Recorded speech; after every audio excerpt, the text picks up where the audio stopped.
3 लाख के इनामी कुख्यात अपराधी चुन्नू ठाकुर को आज सुबह एसटीएफ ने काठमांडू से गिरफ्तार किया है। उसके बाद रविवार को चुन्नू ठाकुर के गनीपुर स्थित आवास पर एएसपी टाउन भानु प्रताप के नेतृत्व में चल रही कार्यवाही में काजी मोहम्मदपुर थाना, अहियापुर थाना, साइबर थाना सहित भारी संख्या में पहुंची पुलिस बल मौजूद रही। इस दौरान घर के अंदर जाने और बाहर निकालने के सभी रास्तों को पुलिस ने बंद कर दिया है। वहीं घर में रह रहे लोगों से पुलिस की टीम ने पूछताछ की। करीब 4 घंटे तक चली कार्यवाही में पुलिस ने चुन्नू ठाकुर से जुड़े दस्तावेज में भी जब्त किया। एएसपी टाउन 1 भानु प्रताप ने चुन्नू ठाकुर की पत्नी से घंटों तक पूछताछ करने के बाद एसएसपी कार्यालय में हंगामा करने के दौरान गिरफ्तार कर लिया गया है।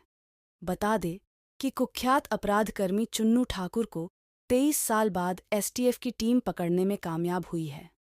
चुन्नू ठाकुर उस वक्त सुर्खियों में आए थे जब 2019 में शहर के बैरिया बस स्टैंड में वर्चस्व की लड़ाई में स्टैंड के इंचार्ज कुंदन सिंह की सरेआम गोली मारकर हत्या कर दी गई थी।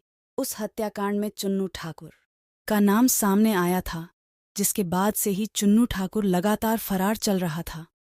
चुन्नू ठाकुर पर मुजफ्फरपुर के कई थानों में लूट, हत्या, रंगदारी और शराब के मामले दर्ज हैं।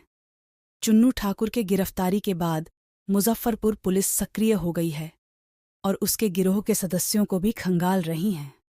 एसएसपी राकेश कुमार ने बताया कि कुल 32 कांडों शामिल है और बिहार एसटीएफ की टीम, बगहा पुलिस की स्पेशल टीम और मुजफ्फरपुर पुलिस की टीम का एक ज्वाइंट ऑपरेशन था जो नेपाल रक्सौल बॉर्डर के पास पे हुआ है और जिले के टॉप 10 और कुख्यात अपराधकर्मी चुन्नू ठाकुर राकेश कुमार की गिरफ्तारी की गई है आज सुबह और इनको गिरफ्तार करके यहाँ लाया गया है और इनके पास से काफ़ी सामान बरामद हुए हैं, जिसकी एक लंबी सीजर लिस्ट है जो मैं आप लोगों को दे दूंगा, जिसमें कुछ पैसे हैं, बैग हैं, 5 मोबाइल फ़ोन हैं और कुछ ज्वेलरी आइटम है जो उन्होंने पहना हुआ है। चुन्नू ठाकुर उर्फ राकेश कुमार का एक लंबा आपराधिक इतिहास है। कुल 32 केस इनके ऊपर हैं और जिसमें से लगभग 4 केस में अभी हम लोगों के पास में वांछित हैं और जो हम लोगों के अन्य सीमावर्ती ज़िले हैं वहाँ भी कई केस में वांछित हैं, जिसकी सूचना हम लोग अभी संग्रहित कर रहे हैं। आज दिन भर की लंबी पूछताछ के उपरांत इनके घर पर भी एक डिटेल सर्च किया गया है, जिसमें एएसपी टाउन और डीएसपी साइबर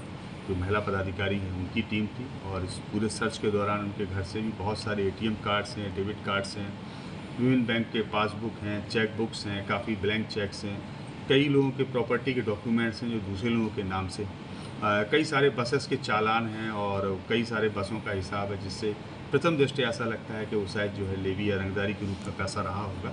बहुत सारे डॉक्यूमेंट्स हम लोगों को मिले हैं जिसका हम लोग एक डिटेल एनालिसिस करेंगे और इन्वेस्टिगेशन के आधार पर जिसमें हम लोग फर्दर प्रोसीड करेंगे। इसी सर्च के दौरान उनके घर से एक ऑटोमेटिक पिस्टल भी बरामद हुई है और 4 राउंड गोलियां भी बरामद हुई हैं। इस सबके आधार पर उनकी जो पत्नी उनको भी हम लोगों ने डिटेन किया है और हम लोग इसमें भी पूछताछ कर रहे हैं और जो भी फर्दर डेवलपमेंट होंगे उससे आप लोगों को अवगत कराएंगे।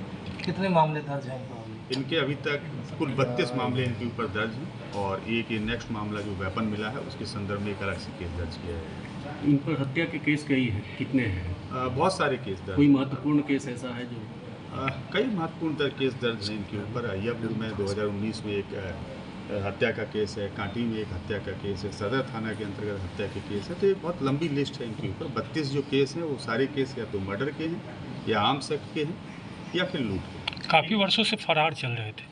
हाँ, ये वर्ष 2015 में 16 जुलाई 2015 को वैशाली के सदर थाने से जेल भेजे गए थे, जिसमें लगभग 1 वर्ष तक जेल में रहे थे। उसके बाद से लगातार फरार थे जब जमात पे लौट के आए और उस दौरान इन्होंने 2017 से लेकर और अभी तक काफ़ी घटनाओं को अंजाम दिया है और पिछले कई वर्षों में ये लगातार बिहार में जब से शराबबंदी हुई है तो मद्य निषेध से संबंधित जो कांड हैं उनकी भी उन कांडों में भी इनकी संलिप्तता कई बार प्रकाश में आती रही है। हम लोग उस आलोक में भी इनकी गिरफ्तारी पर काम कर रहे हैं। इन पर इनाम भी रखा गया था पुलिस के द्वारा? हाँ, इन पर जो है पिछले वर्ष जिला पुलिस के द्वारा ही प्रस्ताव भेजा गया था, जिसमें 3 लाख रुपए का पुरस्कार मुख्यालय के स्तर से इनके ऊपर रखा गया है। बाहर ने इनके परिजन द्वारा हंगामा भी करने की सूचना है। हाँ, इनके परिजन यहाँ पर आए हुए थे। जो उनके घर में जो सर्च किया गया है उसका इन लोगों का विरोध था, क्योंकि सर्च में बहुत सारे ऐसे डॉक्यूमेंट्स मिले हैं जो इस बात को प्रूव करते हैं कि इनके द्वारा बहुत इलीगल तरीके से पैसा को कमाया गया और हम लोगों के इन्वेस्टिगेशन में अब इनकी जो संपत्ति है वो भी अनुसंधान के दायरे में होगी और इनके द्वारा जो जो प्रॉपर्टी बनाई गई है, इसके अलावा जिन जिन लोगों के ATM card, debit card, passbook या चेकबुक हम लोगों को घर पे मिले हैं, अब हम सब उन सब के ऊपर भी अपना अनुसंधान करेंगे। प्रॉपर्टी कब्जा वगैरह का भी शिकायत काफ़ी मिल रही थी। कई प्रॉपर्टी के डॉक्यूमेंट्स मिले हैं, तो लेटर अनुसंधान में पता लगेगा कि वो प्रॉपर्टी के डॉक्यूमेंट्स किनके हैं और कैसे इनके घर पर आए और किस उद्देश्य से वो डॉक्यूमेंट्स इनको दिए गए। तो यहीं रखा जाएगा या बाहर भेजा जाएगा जी? नहीं, अभी तो इनको यही माननीय न्यायालय में अग्रसारित किया जाएगा और उसके बाद में फिर हम लोग डिसीजन लेंगे, क्योंकि ये गोपनीय प्रक्रिया है, इसलिए इसको डिस्क्लोज करना उचित नहीं है।